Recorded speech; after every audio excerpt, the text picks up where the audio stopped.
Jemaat Tuhan, selamat datang di ibadah tengah minggu ACE Jemaat Indonesia Hong Kong. Saya Pastor Yer dan ada Pastor Ari. Shalom. Kita akan bersama-sama datang kepada Tuhan, memuji Tuhan, menyembah Tuhan, belajar dari firman-Nya dan menaikkan syafaat kita. Biarlah hari ini adalah hari yang dijadikan Tuhan, mari kita bersuka cita bersama-sama. Saya minta Pastor Ari membuka di dalam doa, lalu kita memuji Tuhan. Haleluya, Bapa di surga, terima kasih Tuhan. Sekali lagi kami boleh datang di tengah minggu ini Tuhan. Kami ingin bersyukur, kami ingin menaikkan pujian, dan kami ingin menerima berkat firman Tuhan pada hari ini. Khusus bagi setiap jemaat dimanapun mereka berada. Tuhan, bungkus hati kami, bungkus hidup kami saat ini, agar 1 jam ini kami konsentrasi, fokus kepada kebesaran, kemuliaan Tuhan kami Yesus Kristus yang akan memberkati kami. Kami akan membuka hati kami, mendengar firman-Mu dan menerima berkat-Mu. Kami ingin memuji Engkau. Kiranya Tuhan sendiri Allah Roh Kudus memberkati setiap jemaat dimanapun mereka berada dalam kegiatan apapun saat ini di dalam nama Tuhan Yesus. Haleluya. Amin. Amin. Hari ini kurasa bahagia. Mari kita pujikan bersama-sama.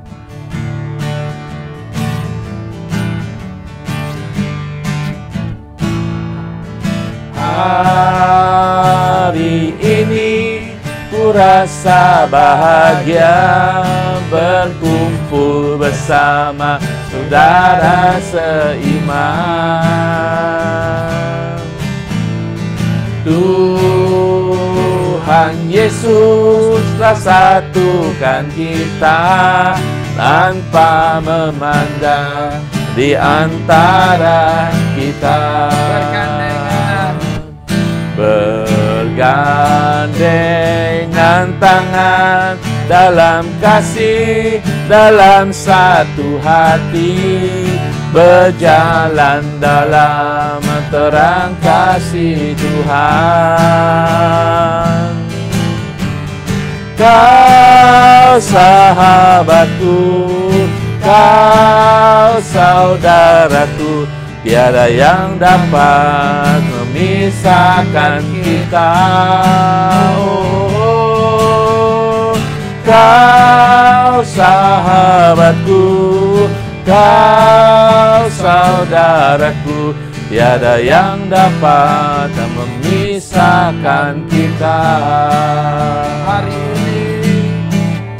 Hari ini kurasa bahagia berkumpul bersama saudara seiman. Tuhan Yesus telah satukan kita tanpa memandang di antara kita. Bergandengan tangan dalam kasih, dalam satu hati, berjalan dalam terang kasih Tuhan. Kau sahabatku, kau saudaraku, tiada yang dapat memisahkan kita. Oh, kau sahabatku, kau saudaraku, tiada yang dapat memisahkan kita. Bertemu dalam kasih-Nya, berkumpul dalam anugerah-Nya, bersuka cita semua di dalam rumah Tuhan. Bertemu dalam kasih-Nya, berkumpul dalam anugerah-Nya, bersuka cita semua di dalam rumah Tuhan. Oh, saudaraku dan saudariku, Tuhan cinta dan mengasihimu. Mari bersuka cita semua di dalam rumah Tuhan. Saudaraku dan saudariku, Tuhan cinta dan mengasihimu. Mari bersuka cita semua di dalam rumah Tuhan. Mari bersuka cita semua di dalam rumah Tuhan. Haleluya.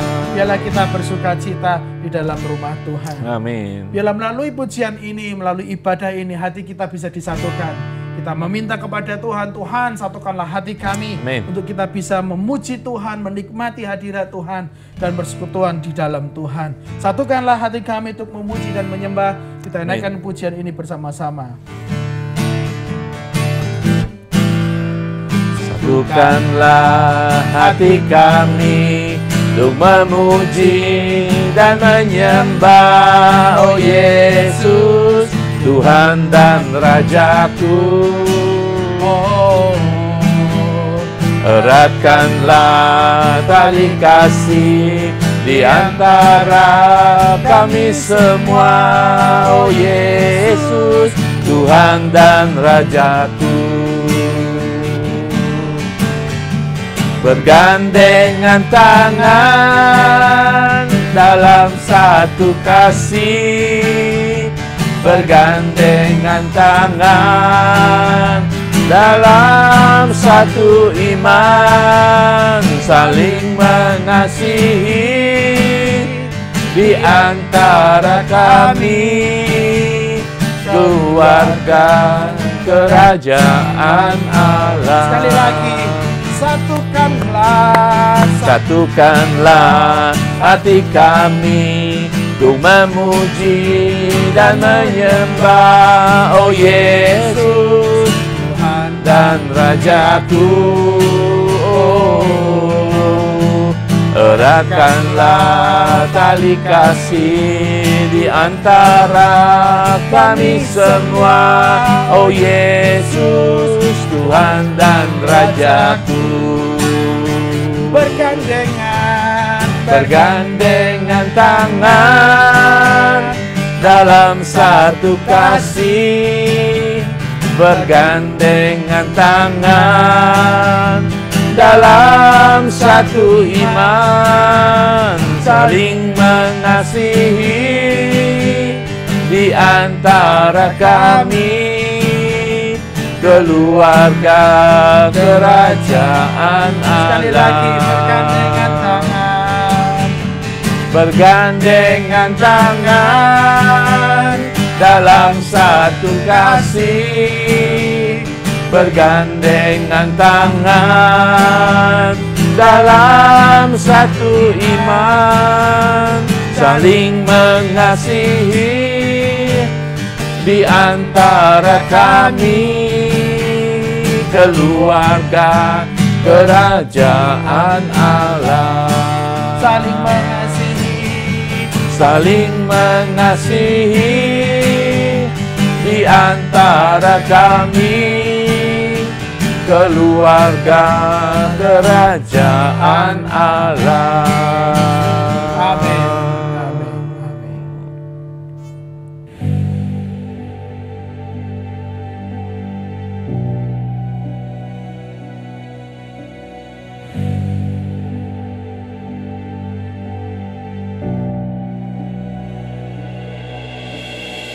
Haleluya. Senang sekali saudara sekalian bertemu dengan saudara pada siang hari ini, dan kita akan membahas firman Tuhan. Tadi lagu-lagunya Pak Aja sudah pilih lagu yang luar biasa. Kita walaupun di tempat yang berbeda, kita tetap sama satu saudara ya. Judul firman Tuhan hari ini adalah sikap terhadap saudara seiman ya. Bagaimana kita bersikap satu sama lain sebagai saudara seiman atau keluarga Allah. Nah, saudara, setiap manusia pada dasarnya diciptakan tidak sendirian ya Pak Jar ya. Betul, Pak. Apalagi ketika kita diselamatkan sebagai ciptaan baru, tidak ada orang percaya yang melakukan segala sesuatu sendiri, ya kan? Kita selalu harus ada interaksi, kita harus ada komunitas orang Kristen. Nah, saya ingin memulai satu ayat di dalam Efesus 2 ayat 19 dikatakan, sebab itu kalian bukan lagi termasuk orang asing atau orang luar. Kalian sekarang adalah sama-sama warga umat Allah. Kalian adalah anggota keluarga Allah. Nah, Pak Jaya, kita berarti anggota keluarga ya? Betul, Pak. Bukan biologis, tetapi keluarga rohani. Nah, sinilah saudara, sebelum kita membahas ada 4 bagaimana kita harus bersikap satu sama lain sebagai anggota keluarga kerajaan Allah. Tetapi harus didasari juga pemahaman dulu, ya, supaya kita tidak kembali pada kehidupan lama, cuek, egois, dan sebagainya, mementingkan diri sendiri. Nah, kita harus ada 3 pemahaman sebelum kita memiliki sikap yang benar. Pemahaman pertama, kita harus memahami kita ini keluarga spiritual, keluarga rohani. Kita tidak berbicara lagi tatanan keluarga seperti di kehidupan sosial, ya, kehidupan biologi, ya. Tidak lagi kita berbicara tentang kita sendirian, tetapi kita sudah komunitas dalam keluarga rohani.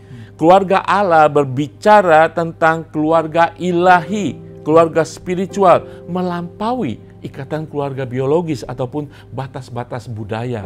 Oh, saya satu suku, saya keluarga marga ini, ya kan? Bukan itu, kita keluarga ilahi di dalam Yesus Kristus. Itu pemahaman pertama. Pemahaman kedua, bahwa ketika kita sudah menjadi orang percaya, dasar dan pusat keluarga Allah adalah Yesus Kristus, ya kan?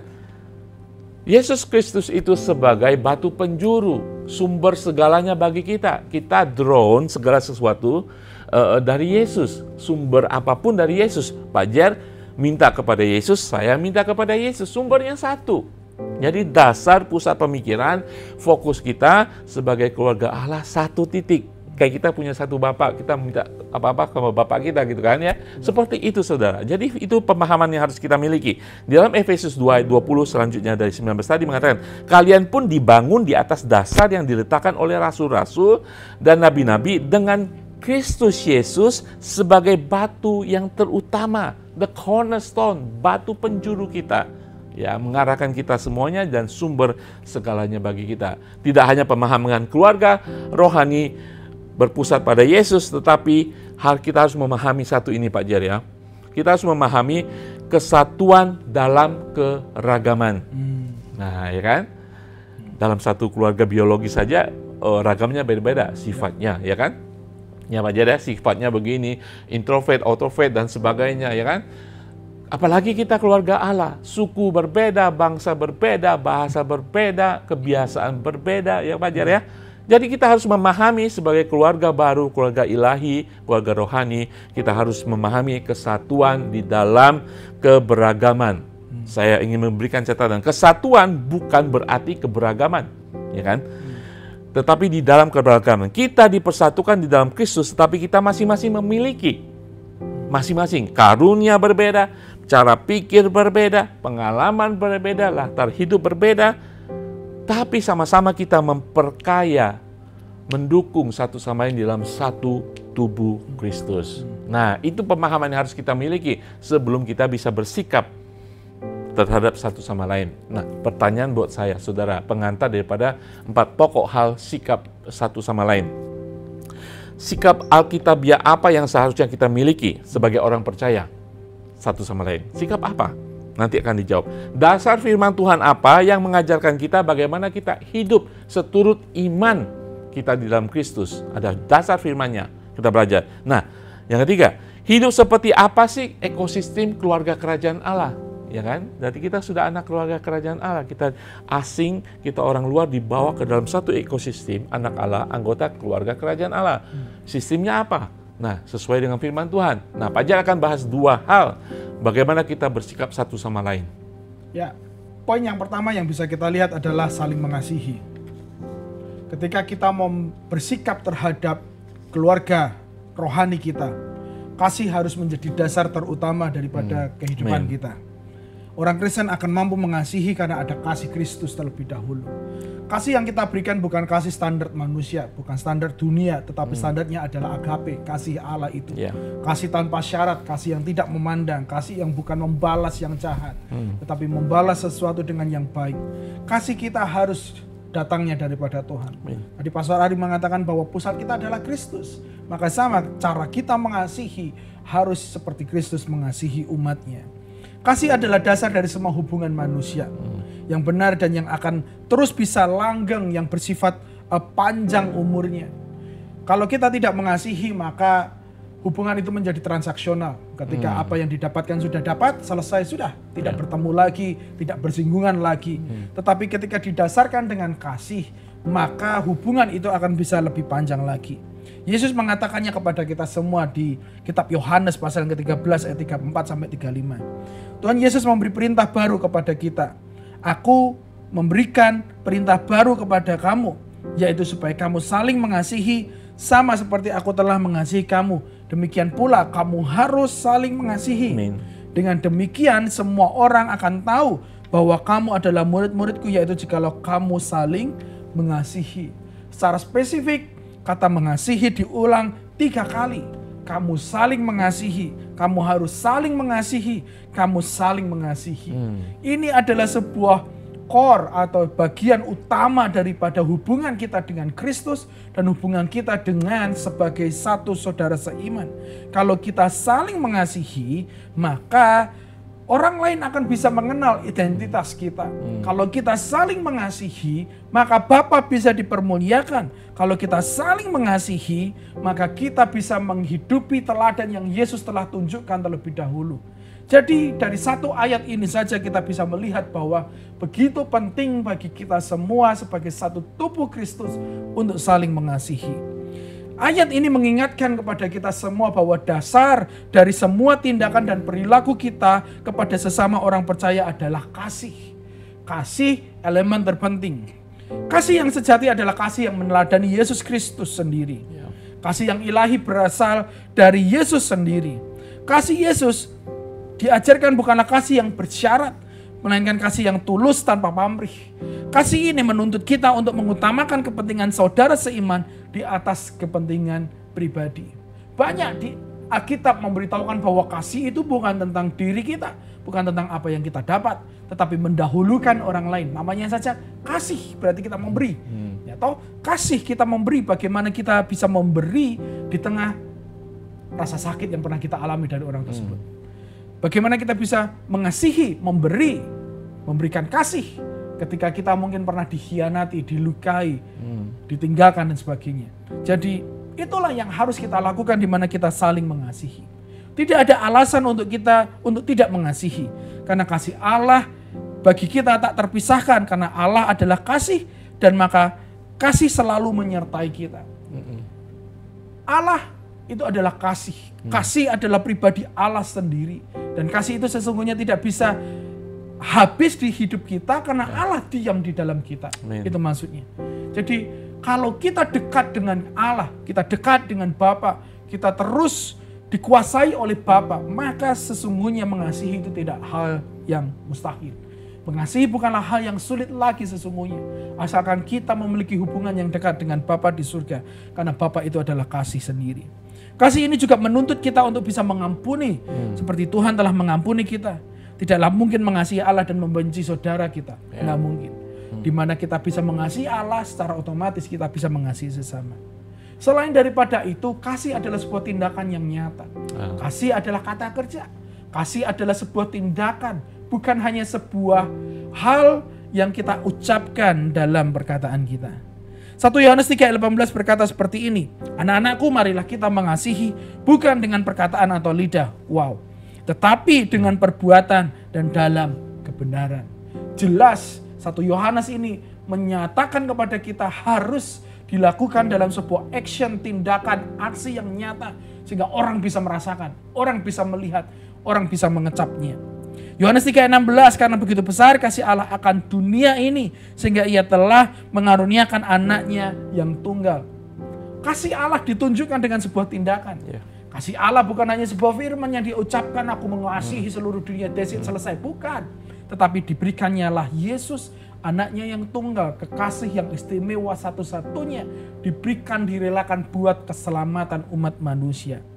Jemaat Tuhan yang saya kasihi, iman membuat segala sesuatu menjadi mungkin. Tetapi kasih membuat segala sesuatu menjadi lebih mudah.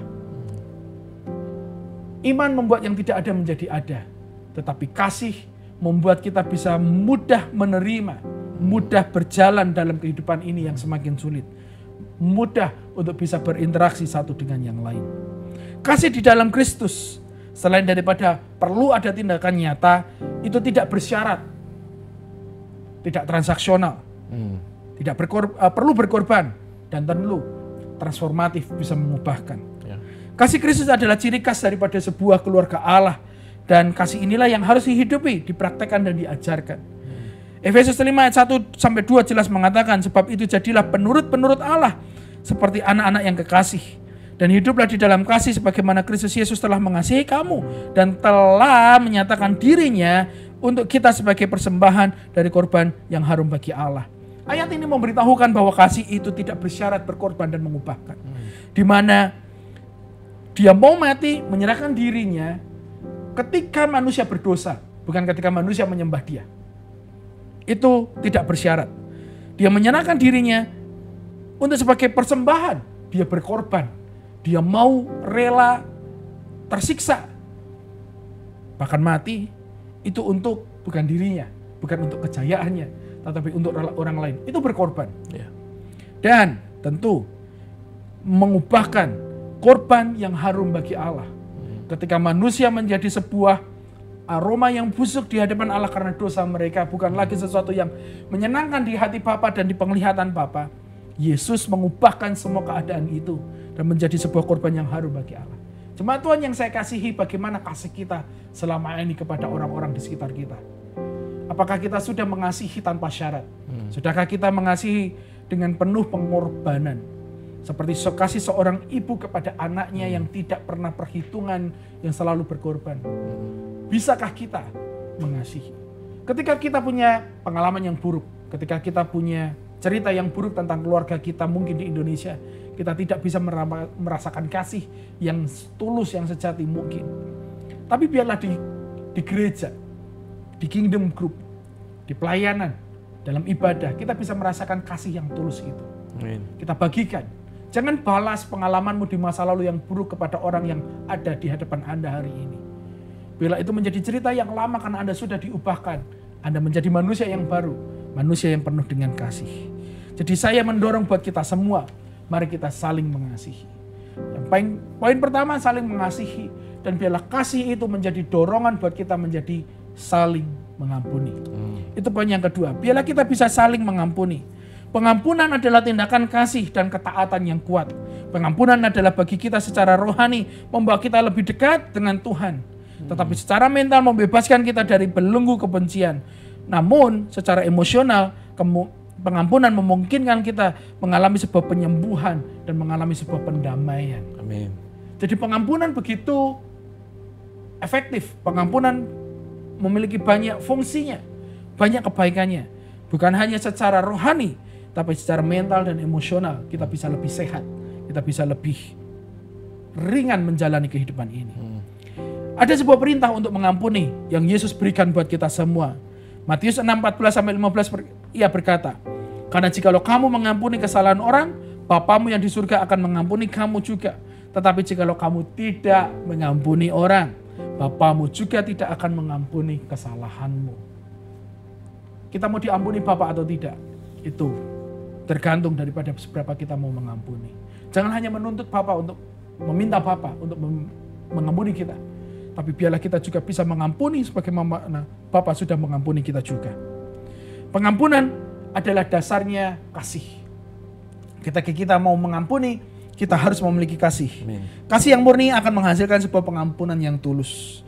Allah adalah Allah yang adil, di mana Dia penuh dengan kasih sehingga bisa memberikan pengampunan melalui Yesus Kristus kepada kita semua. Kolose 3 ayat 13 juga mengatakan kepada kita semua sebuah nasihat untuk bisa saling mengampuni. Sabarlah kamu seorang terhadap yang lain, dan ampunilah seorang yang akan lain apabila seorang menaruh dendam terhadap yang lain. Sama seperti Tuhan telah mengampuni kamu, kamu perbuatlah juga demikian. Jadi jemaat Tuhan, Yesus sudah mengampuni kita. Allah mengampuni melalui Yesus, mengampuni kita melalui Yesus, pengorbanan Yesus, maka kita harus juga mau melakukan hal yang sama. Allah telah meneladani terlebih dahulu bagaimana itu mengampuni. Yesus ketika dia menderita di atas kayu salib, dia tidak mengutuk, dia tidak melepaskan sebuah ancaman. Malahan dia meminta Bapa untuk mengampuni mereka. Malahan hukuman yang seharusnya mereka timpa, Tuhan berkata bahwa ampunilah mereka Tuhan. Lepaskan mereka dari hukuman. Lepaskan mereka dari semua apa yang harus mereka tanggung. Yesus di tengah kesakitannya dia mengampuni. Biarlah kita juga belajar bisa mengampuni dan bisa saling mengampuni. Pengampunan itu penting karena membawa sebuah rekonsiliasi, perbaikan hubungan. Yang rusak menjadi dipulihkan, yang hancur dibentuk lagi melalui sebuah kata, mengampuni. Jemaat Tuhan yang saya kasihi, konflik apapun, perbedaan pendapat apapun, biarlah itu bisa diselesaikan dengan saling mengampuni. Firman Tuhan mengajarkan kepada kita untuk bisa mengupayakan perdamaian dan rekonsiliasi. Matius 5, 23 dan 24 berkata seperti ini. Sebab itu jika engkau mempersembahkan persembahanmu di atas mezbah dan engkau teringat akan sesuatu yang ada di dalam hati saudaramu terhadap engkau, tinggalkanlah persembahanmu di mezbah itu dan pergilah berdamai dahulu dengan saudaramu, lalu kembali untuk mempersembahkan persembahanmu itu. Jadi bagi Allah bukan persembahan yang lebih penting. Bagi Allah bagaimana hati kita sudah beres dengan orang lain. Bagi Allah pengampunan, kasih, kedamaian itu lebih penting daripada apa yang bisa kita bawa kepada Tuhan. Karena pada akhirnya Tuhan berkata, sana, berurusan dululah dengan hatimu. Berurusanlah dulu dengan konflik yang ada. Ampuni orang lain, berdamailah terlebih dahulu baru engkau datang kepadaku. Karena bagi Allah kita semua harus bisa saling mengasihi. Bagi Allah kita terlebih dahulu harus saling mengampuni. Pengampunan adalah tindakan kasih yang sangat mulia. Rekonsiliasi adalah hasil daripada proses pengampunan untuk bisa memulihkan hubungan yang rusak itu. Menumbuhkan sebuah pemahaman dan empati di tempat yang dahulunya pernah terjadi perpecahan dan konflik. Jadi saya berdoa kita bisa berrekonsiliasi. Rekonsiliasi adalah langkah lanjutan daripada pengampunan, di mana kita berusaha untuk memulihkan dan memperbaiki hubungan yang telah rusak. Setelah engkau mengampuni, jangan ditinggal. Setelah mengampuni, jangan dibiarkan, oh Pak, aku udah mengampuni gitu. Aku sudah mengatakan ini, mohon ampun dan sebagainya. Tapi sekarang harus ada tindakan nyata. Tindakan di mana kita mau memperbaiki, diajak ngobrol lagi, diajak ngopi lagi, diajak belanja lagi dan sebagainya. Sebagaimana apa yang sudah terjadi di masa lalu itu ialah bisa terulang melalui pengampunan dan aksi rekonsiliasi. Ya. Betul sekali ya. Nah itulah memang sikap-sikap yang harus kita miliki sebagai anggota keluarga Allah ya, dimanapun kita berada ya. Nah saya tadi mengingat bahwa apa yang Pak Jar bahas dua ini, saling mengasihi dan saling mengampuni, itu adalah perintah daripada Tuhan Yesus ya, perintah bagi kita. Nah demikian juga poin ketiga, itu saling melayani, itu juga perintah ya. Ada firman Tuhan di dalam Matius 23 mengatakan, barang siapa terbesar di antara kamu, hendaklah ia menjadi pelayanmu. Hendaklah. Tidak sekedar anjuran, tetapi seperti perintah buat kita. Ya, untuk kita melayani. Semakin hebat kita, semakin besar kita di dalam keluarga kerajaan Allah, diberkati, dipakai Tuhan, semakin kita harus melayani. Nah, ini adalah perintah Tuhan Yesus bagi kita semuanya. Nah, tidak hanya seperti mengasihi, mengampuni, dan melayani, tidak hanya sekedar perintah, tapi Tuhan Yesus melakukannya sendiri. Sebagai teladan, sebagai pedoman buat kita, jangan hanya ngomong saja ya, jangan hanya sekedar khotbah ini, kita juga saling melayani, mengampuni, ya kan, dan mengasihi. Nah saudara, kita harus belajar bahwa untuk melayani, pelayanan adalah inti daripada kehidupan orang percaya. Ya. Pelayanan adalah inti segala-galanya dalam kehidupan kita. Ketika diselamatkan, kita harus melayani. Ya mungkin sudah punya posisi dalam pelayanan, tetapi banyak orang tidak punya posisi sebagai pendeta, pengerja, dan sebagainya. Itu hanya posisi, tetapi pada dasarnya setiap orang, setiap yang dipanggil melayani. Tidak perlu posisi, tetapi dengan kehidupan, dengan sikap untuk selalu melayani. Itu adalah inti kehidupan orang Kristen. Jadi melayani bukan menjadi beban lagi, tetapi menjadi suatu kehormatan sebagai orang-orang yang terpanggil di dalam keselamatan. Galatia 5:13 mengatakan, saudara-saudara, kamu telah dipanggil untuk merdeka, tetapi janganlah kamu mempergunakan kemerdekaan itu sebagai kesempatan untuk kehidupan dalam dosa. Melainkan layanilah seorang akan yang lain oleh kasih. Oleh kasih lagi. Tetapi yang pasti kita dipanggil untuk melayani. Jadi kasih adalah motivasi dasar utama kita melayani. Jadi seperti tadi Pak jelaskan, mengampuni. Kalau orang yang tidak bisa mengampuni, orang yang tidak bisa melayani, kita harus bertanya, tanda tanya besar. Ada kasih Allah dalam kehidupannya enggak? Ada kasih ilahi dalam kehidupannya apa enggak? Jadi melayani, motivasi dasarnya adalah kasih. Tanpa kasih, pelayanan kita akan menjadi hampa dan kita akan mundur ketika ada tantangan dan pelayanan kita tidak bermakna. Jadi kasih Allah yang Tuhan berikan dalam kehidupan kita adalah modal tanda petik yang akan memampukan kita untuk melayani dengan tulus, ikhlas, dan tanpa pamrih. Nah, kesediaan untuk melayani selalu didasari oleh kerendahan hati. Nah, ini lagi, kerendahan hati. Pelayanan kita ketika kita ingin melayani gereja ya, dengan posisi ataupun tidak posisi, dengan sikap hati yang rendah. Kita selalu hanya punya pikiran bahwa kita semua sama, ya kan? Inilah masuk Pak Jar ya, dunia akan masuk, kesombongan, ya kan? Semakin kita diberkati, semakin kita punya talenta, kita melayani, tetapi dengan kesombongan, apakah Tuhan suka? Ya kan? Melayani harus dengan sikap kerendahan hati. Di dalam Filipi 2:3-4 mengatakan, dengan tidak mencari kepentingan diri atau puji-pujian yang sia-sia. Sebaliknya, hendaklah dengan rendah hati yang seorang menganggap yang lain lebih utama daripada dirinya sendiri. Dan janganlah tiap-tiap orang hanya memperhatikan kepentingannya sendiri, tetapi kepentingan orang lain juga. Jadi melayani, tidak hanya kita harus memiliki sikap hati yang merendah, karena kita harus tahu memang semuanya saling melayani, semuanya untuk kepentingan bersama. Ya, ketika kita menganggap orang lain lebih perlu, lebih penting daripada kita akan memiliki sikap hati melayani tidak hanya dengan kasih tapi dengan kerendahan hati. Itu adalah bentuk nyata pelayanan Kristiani, pelayanan sebagai anak Allah. Amin. Nah, saudara sekalian, yang ketiga kita melihat pelayanan sejati juga membutuhkan kesediaan dan ketersediaan. Artinya apa? Di dalam 1 Petrus 4:10 mengatakan, layanilah seorang akan yang lain sesuai dengan karunia yang telah diperoleh tiap-tiap orang sebagai pengurus yang baik dari kasih karunia Allah.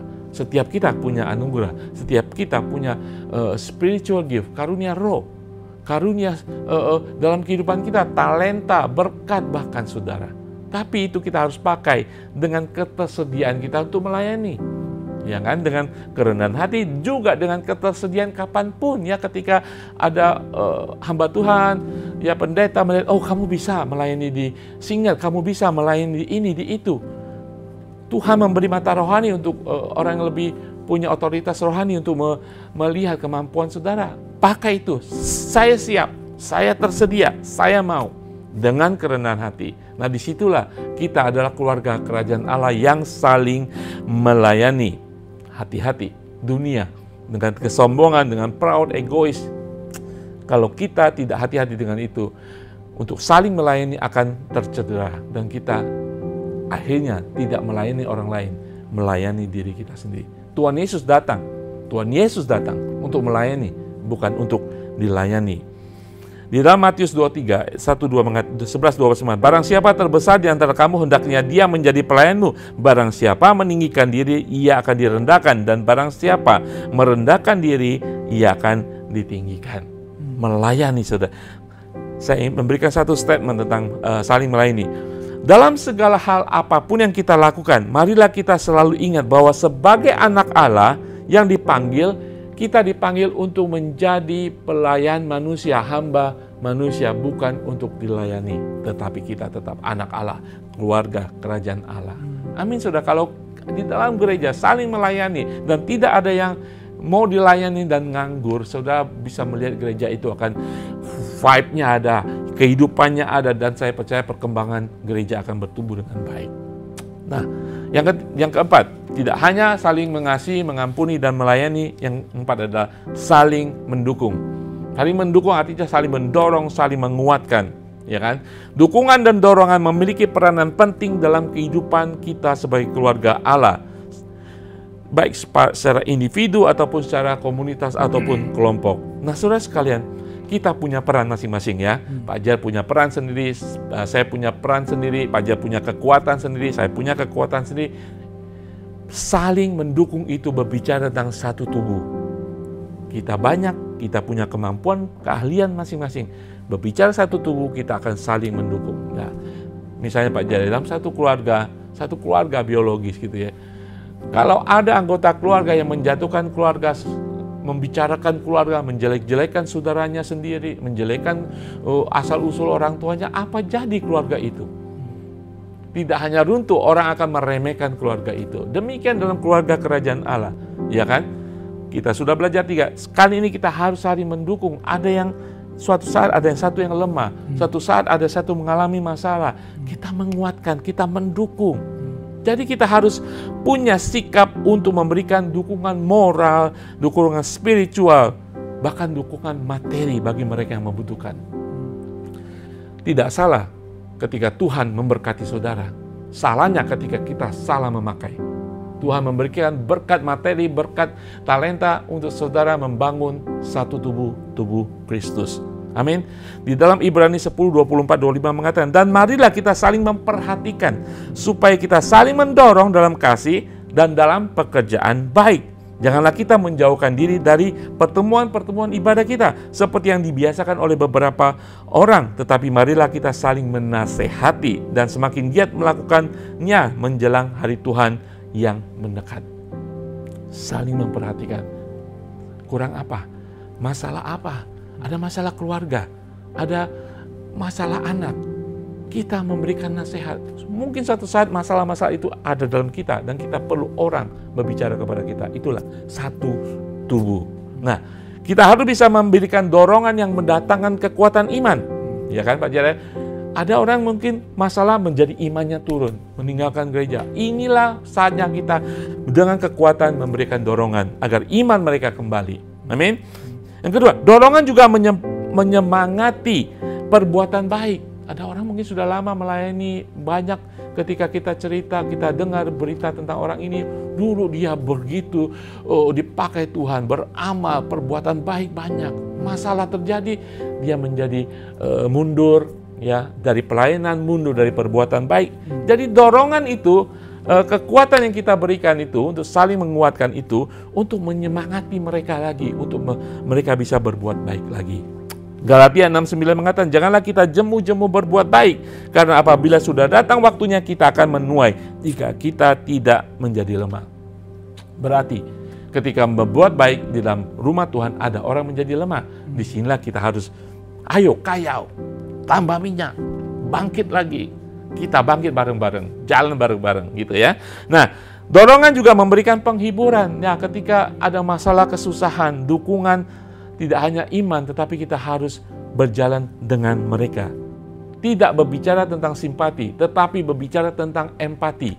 Simpati kita bisa dari jauh mendoakan ya, kasih nasihat dari jauh. Tetapi empati berbicara tentang berjalan bersama ketika teman kita mengalami kesusahan, hati kita ikut bersedih, ya kan? Kita ikut menderita seperti kita adalah mereka sendiri. Itu adalah empati. Kita harus menguatkan sampai demikian.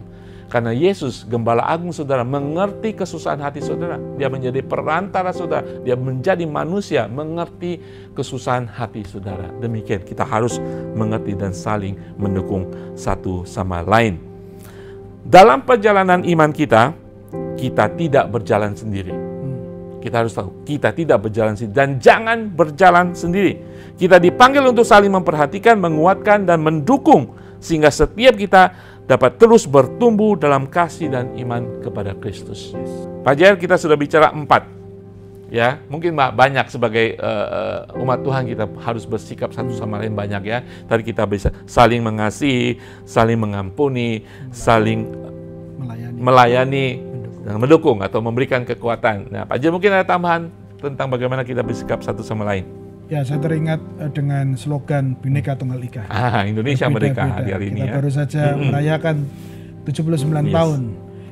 Ya, berbeda-beda tetapi satu jua. Biarlah ini juga menjadi slogan kita, di mana kita akan tetap bersatu. Perbedaan yang ada tidak akan memecah kita, tetapi perbedaan itu menjadi sebuah keindahan supaya kita bisa saling mengasihi. Kita disatukan bukan karena sebuah kesamaan, tetapi karena kasih Kristus saja. Amin. Saya percaya Indonesia banyak masalah, tapi puji Tuhan Indonesia masih disatukan ya.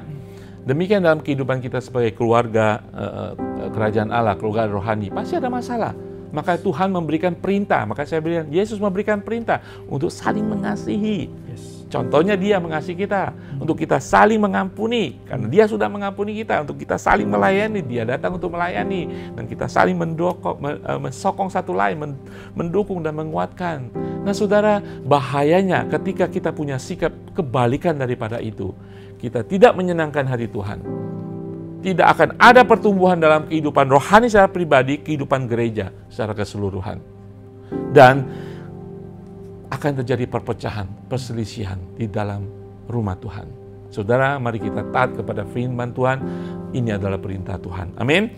Kasih Allah untuk saling mengasihi, kasih yang murni untuk saling mengampuni dan rekonsiliasi, kerendahan hati untuk saling melayani, satu tubuh Kristus untuk saling mendorong dan menguatkan.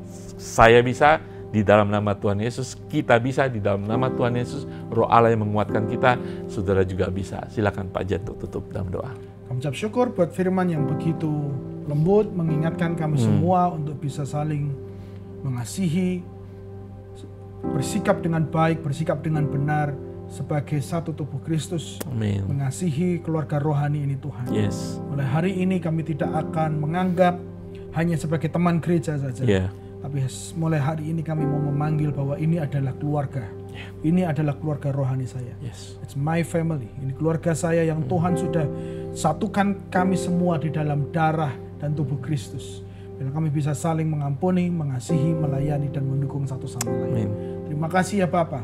Kasih-Mu lah yang akan mengeratkan kami semua. Amin. Kita sudah mendengarkan firman Tuhan. Biarlah kita semakin bersatu sebagai satu keluarga. Amin. Dalam Tuhan kita diikat bukan karena sebuah hobi, bukan karena sebuah bakat, bukan karena sebuah kepentingan, tetapi karena kasih Kristus saja yang mengikat kita. Jadi saya berdoa bersama-sama kita sekarang mau menaikkan syafaat kita untuk beberapa hal sebagai satu keluarga. Yang pertama kita akan berdoa buat mereka yang sakit. Kita berdoa supaya mujizat Tuhan terjadi. Kita bersyafaat karena mungkin ada bagian tubuh yang sudah tidak berfungsi secara sempurna dan perlu dilakukan beberapa treatment, obat harus dikonsumsi. Kita mohon supaya Tuhan memberkati dan Tuhan lakukan mujizat. Kesembuhan itu dipercepat, kesembuhan itu bisa datang dalam kehidupannya sehingga keluarga, aktivitas bisa berjalan dengan normal. Yang kedua kita akan berdoa buat Hong Kong supaya Tuhan yang akan menolong, supaya Tuhan yang akan terus memberkatinya di mana tempat kita bekerja, menikmati suasana yang ada dan juga tempat kita melayani. Amin. Menjangkau jiwa-jiwa. Nanti Pastor Ari berdoa buat mereka yang sakit. Namun sebelumnya kita akan naikkan satu pujian bersama-sama. Tak terbatas kuasa-Mu Tuhan. Mari kita harapkan, percayai sebuah mujizat yang datangnya daripada Tuhan.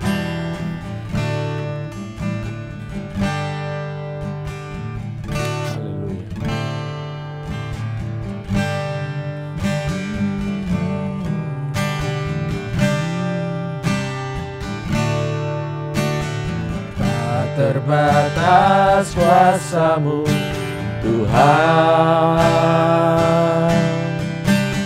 semua dapat Kau lakukan.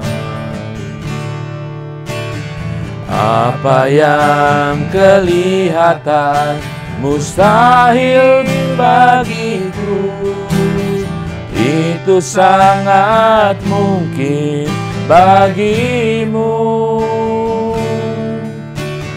Tak terbatas kuasa-Mu Tuhan, semua dapat Kau lakukan.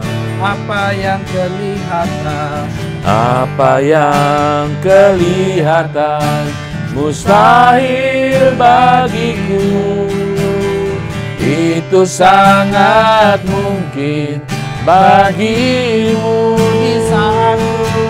Di saat ku tak berdaya, kuasa-Mu yang sempurna, Ketika ku percaya mukjizat itu nyata, bukan karena kekuatan, namun Roh-Mu ya Tuhan. Ketika ku berdoa, mukjizat itu nyata. Di saat ku tak berdaya, kuasa-Mu yang sempurna. Ketika ku percaya, mukjizat itu nyata, bukan karena kekuatan, namun Roh-Mu ya Tuhan. Ketika ku berdoa, mukjizat itu nyata. Ketika ku berdoa, mukjizat itu nyata. Ketika ku percaya, mukjizat itu nyata.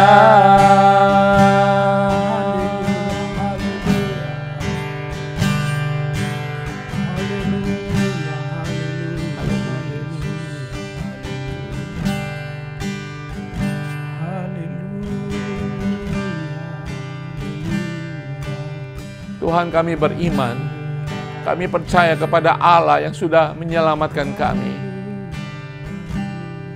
Kami memuji kebesaran kemuliaan-Mu Tuhan. Kepada Engkau yang selalu berserta kami, membebaskan kami, menyembuhkan kami, memulihkan kehidupan kami. Kami punya iman Tuhan, mukjizat terjadi hari ini. Engkau bekerja dalam kehidupan setiap umat-Mu Tuhan. Kami membawa setiap pokok doa hari ini Tuhan dengan percaya beriman bahwa mukjizat-Mu masih berlaku atas kehidupan orang-orang yang takut akan Engkau, orang-orang yang berharap kepada Engkau, orang-orang yang berdoa kepada Engkau Tuhan. Terima kasih Bapa di surga, pada siang sore hari ini Tuhan, kami ingin berdoa Tuhan bagi beberapa pokok doa Tuhan. Saat ini kami akan berdoa untuk mereka yang sakit Tuhan. Tuhan, apapun yang terjadi dalam kehidupan mereka saat ini Tuhan, Engkau tahu Tuhan. Kejadian dalam tubuh, pikiran, dan jiwa itu Tuhan. Saat ini kami mengangkat kehidupan mereka. Mereka yang sakit secara fisik Tuhan, kami percayakan ke dalam tangan-Mu oleh bilur-bilur-Mu Tuhan.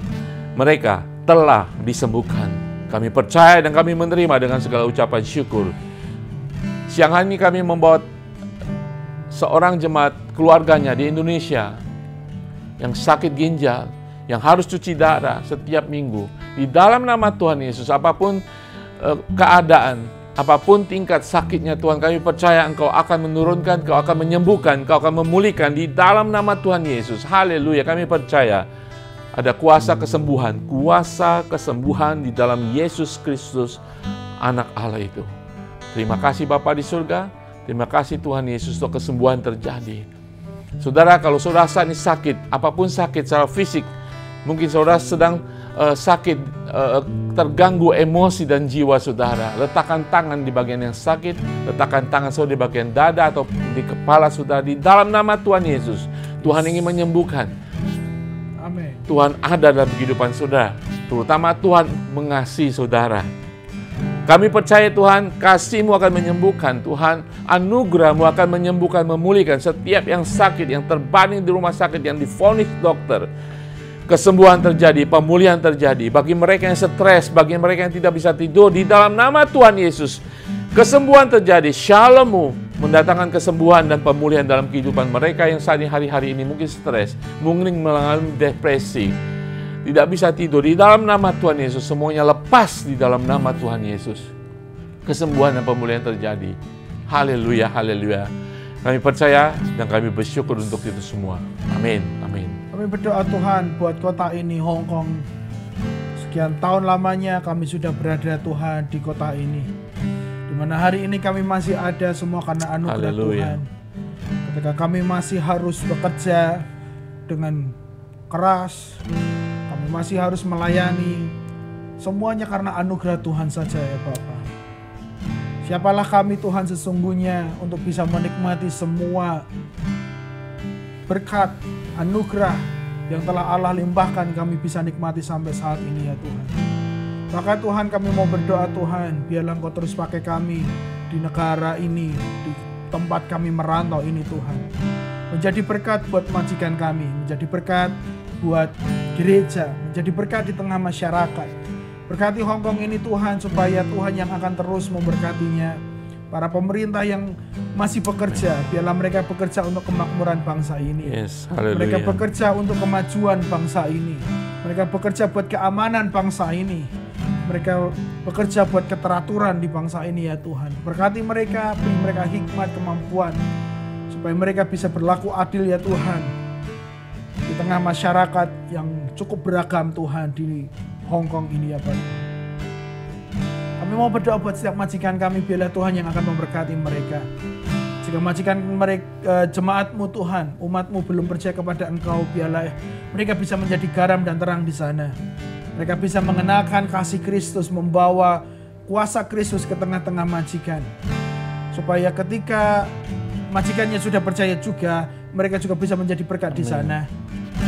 Mereka akan membawa kedamaian, mereka akan membawa kasih. Ketika ada konflik, mereka bisa mendoakan sehingga mujizat Tuhan terjadi. Dan ya keluarga itu tetap utuh baik adanya ya Tuhan. Berkati setiap majikan, supaya setiap majikan itu sejahtera adanya. Amin. Supaya bisa tetap membiayai semua kebutuhan atau memberikan gaji ya Tuhan. Karena ketika majikan sejahtera, maka sejahteralah seluruh umatmu juga ya Tuhan. Oh, haleluya. Tuhan Yesus yang baik, berkati negara Hong Kong ini. Kami berdoa buat gereja-gereja yang ada, supaya gereja-gereja terus bergandengan tangan untuk menjangkau jiwa-jiwa. Gereja yang baik internasional, lokal maupun yang secara khusus untuk etnik tertentu, biarlah Tuhan yang memberkati. Setiap para hamba Tuhan, setiap pelayanan yang ada, Tuhan yang juga yang akan cukupkan semuanya. Semua kebutuhan yang harus mereka bayar, yang harus mereka cukupkan, Tuhan yang akan memberkati di dalam nama Yesus. Tuhan yang akan menolong, Tuhan akan kirimkan bahkan sponsor apapun bentuknya ya Tuhan, sehingga semua pelayanan mereka bisa berjalan dengan baik ya Tuhan. Bergandengan tangan menjangkau jiwa-jiwa, bergandengan tangan membawa kerajaan Allah ke tengah masyarakat ya Tuhan. Berkati kota Hong Kong ini ya Tuhan. Berkat-Mu melimpah atas kota ini. Biarlah kami semua tetap sejahtera tinggal di tempat ini ya Tuhan. Inilah doa kami. Kami sudah melakukan ibadah tengah minggu kami pada saat ini. Dari awal pertengahan hingga akhirnya Tuhan telah memberkatinya. Kami mau menutupnya bersama-sama hanya di dalam nama Tuhan Yesus. Saudara, sebelum kita berakhir ibadah kita, mari kita menerima berkat Tuhan. Angkat tangan saudara sejenak, mari kita serahkan hidup kita. Bapa di surga, kami mengangkat tangan kami sebagai tanda kami berserah. Kami mengangkat hati kami sungguh-sungguh untuk menyembah Engkau Tuhan dan siap menerima berkat rohani ini. Kami juga membawa keluarga kami, apapun permasalahan, pergumulan dan apapun yang mereka alami hari-hari ini Tuhan. Kami percaya Tuhan berkat ini akan turun atas kehidupan mereka juga. Terima kasih Bapa di surga atas pemberian-Mu hari-hari ini. Berkat-Mu yang sudah Engkau limpahkan bagi kami ketika ada jemaat Tuhan yang mengalami pergumulan, persoalan dalam kehidupan mereka. Tuhan, kami percaya Engkau Allah yang tahu persis apa yang terjadi, bahkan Engkau Allah yang tahu persis apa yang Engkau akan lakukan bagi jemaat-Mu Tuhan. Dan kami percaya kejadian-Mu hebat, Allah yang baik, Allah yang berkuasa atas hidup kami. Perbuatan baik, kasih karunia, anugerah baik akan Engkau berikan bagi setiap orang yang percaya dan berharap kepada Engkau. Terima kasih Bapa di surga, Engkau Tuhan Allah Juru Selamat kami, Yesus Kristus. Kami ingin menerima berkat-Mu di dalam nama Tuhan Yesus. Saudara, mari angkat tangan saudara, terima berkat Tuhan ini. Tuhan memberkati engkau dan melindungi engkau. Tuhan menyinari engkau dengan wajah-Nya dan memberi engkau kasih karunia. Dan Tuhan, Dia menghadapkan wajah-Nya kepadamu dan memberi engkau damai sejahtera. Haleluya. Terima kasih Bapa di surga, terima kasih Tuhan Yesus, terima kasih Allah Roh Kudus untuk kasih penyertaan anugerah-Mu yang Kau berikan setiap hari, setiap saat bagi kami, keluarga kami. Kami bersyukur di dalam nama Tuhan Yesus. Haleluya. Amin. Saudara sekalian, senang sekali berjumpa dengan saudara pada hari ini. Sampai berjumpa lagi minggu depan pada jam dan hari yang sama. Tuhan Yesus berkati.